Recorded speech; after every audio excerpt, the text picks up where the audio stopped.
عجیب چیز ہے استغفار. استغفار معمولی بات نہیں ہے، بہت عجیب چیز ہے.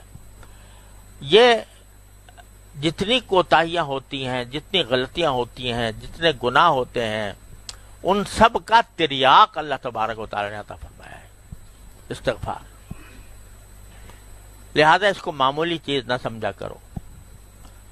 اگر گناہ ہو بھی جائے تو جلد از جلد استغفار کرو.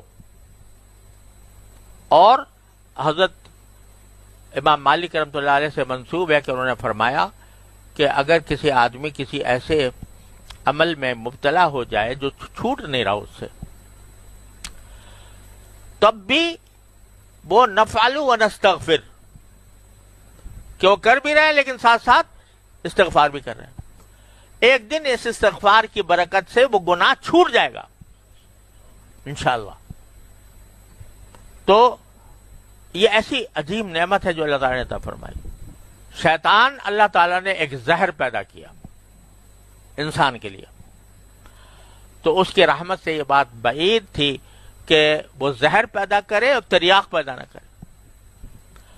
تو ساتھ ہی ساتھ تریاق پیدا کر دیا کہ جب یہ کبھی ڈسے تمہیں فوراً آ جاؤ میرے پاس اور آ کر مجھ سے استغفار کر لو.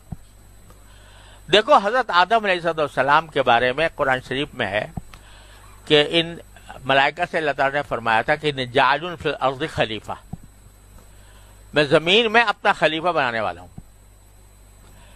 پہلے ہی دن سے یہ فرما دیا تھا کہ یہ زمین پہ جائیں گے اور میری خلافت کا منصب سنبھالیں گے. ٹھیک ہے، پہلے ہی دن سے، جب ابھی بنایا بھی نہیں تھا، بنانے سے پہلے میں نے ملائکہ سے کہا تھا کہ میں اپنا زمین میں خلیفہ بنانے والا ہوں.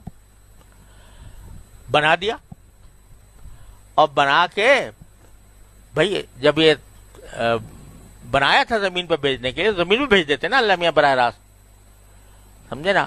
لیکن اللہ تعالیٰ نے براہ راست نہیں بھیجا. پہلے کہا جنت میں رہو،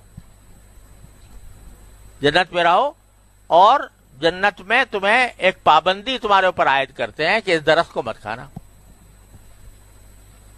ٹھیک ہے بھائی، جب بنایا تھا زمین میں خلیفہ تو سیدھے زمین میں بھیج دیتے نا، لیکن سیدھے نہیں بھیجا، پہلے جنت میں بھیجا اور ایک پابندی عائد کر دی کہ اس درخت کو مت کھانا.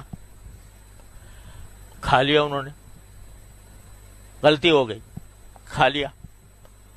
جب کھا لیا اور کھانے کے بعد پتہ نہیں چل رہا تھا ان کو کیا کروں کہ غلطی ہو گئی، یہ نہیں پتہ چل رہا تھا کہ ایسے موقع پر کیا کرنا چاہیے جبکہ انسان سے کوئی غلطی ہو جائے.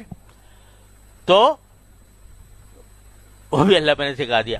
تلقى آدم ربی کلمات، کہ آدم علیہ السلام نے سیکھ لیے اپنے پروردگار سے کچھ کلمات، اور کلمات سیکھ کر کیا کلمات تھے وہ دوسری جگہ ہے کہ ربنا ظلمنا، قال ربنا ظلمنا انفسنا وان لم تغفر لنا وترحمنا لنكن من الخاسرین، کہ پروردگار ہم نے اپنی جانوں پر ظلم کر لیا، اور اگر آپ معاف نہیں کریں گے، رحم نہیں کریں گے تو ہم نقصان اٹھا لیں گے، بڑے نقصان اٹھانے میں شامل ہو جائیں گے. جب یہ ان کو سکھا دیا، استغفار کا طریقہ خود سکھا دیا کہ یہ کہو ربنا ظلمنا انفسنا، انہوں نے کہہ دیا کہ اب جاؤ زمین کے اوپر، اب زمین پہ جاؤ. یعنی ہم نے تمہیں سکھا دیا کہ ایسے واقعات تمہارے ساتھ دنیا میں پیش آئیں گے. کیا پیش آئیں گے؟ کہ ہم نے کسی چیز سے منع کیا ہوگا، تم اپنے شیطان کے بہکانے سے یا اپنے نفس کے بہکاوے سے اس کا ارتکاب کر لو گے، تو ہم تمہیں سکھا کے بھیج رہے ہیں کہ اب جو وہاں جاؤ اور وہاں کبھی ایسا ہو تو کہہ دیا کرو ربنا ظلمنا انفسنا وان لم تغفر لنا وترحمنا لنكن من الخاسرین. تو اس وقت بھیجا جب غلطی خود کرا لی، اور غلطی کرانے کا جو تریاق ہے وہ سکھا دیا.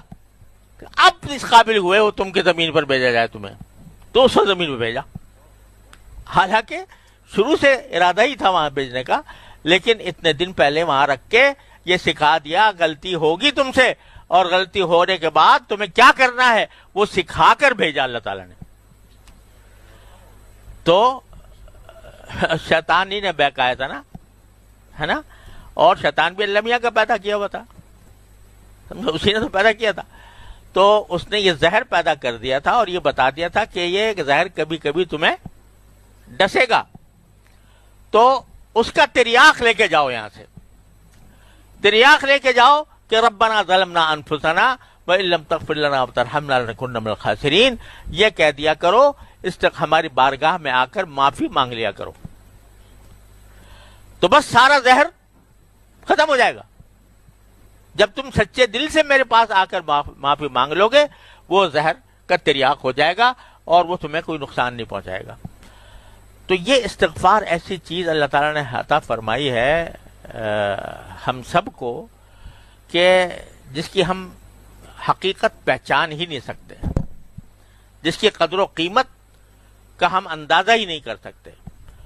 بڑے سے بڑے گناہوں کے انبار